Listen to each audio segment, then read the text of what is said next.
Trita Parsi, your thoughts on the fact that, well, Iran does have a lot of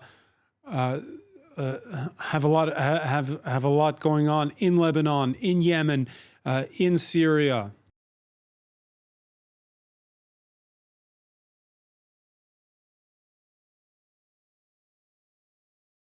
Yes, the Iranians are involved in many of these countries, as are the Saudis, as are the Americans, as are many others. It is the United States that invaded Iraq and committed the most destabilizing act that the region has seen in the last 40 years.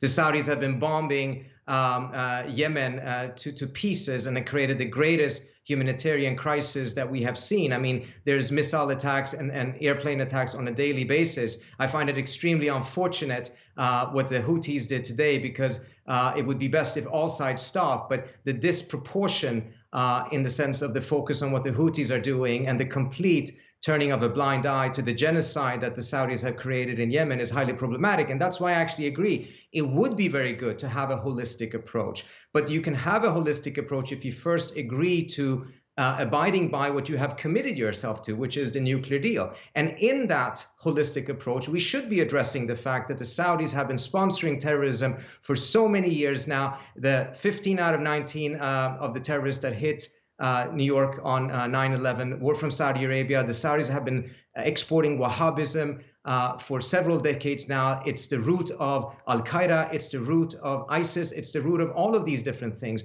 None of these terrorist attacks in the United States or in France, in Nice, for instance, were committed by folks that were connected to Shia movements. And there's an unwillingness in the West to take a real look at what Saudi Arabia has been doing. And I think part of the reason why the Saudis are so adamant at going after Iran right now is because it's a scapegoat. It's a way for them to make sure that the West doesn't take a look at all of the terrorism and the crimes that the Saudi government has been sponsoring. I think it would be fantastic if we had that conversation, particularly for the West, to really be able to review its own relationship with Saudi Arabia, particularly the countries that are continuing to provide weapons to Saudi Arabia as it is conducting war crimes in Yemen.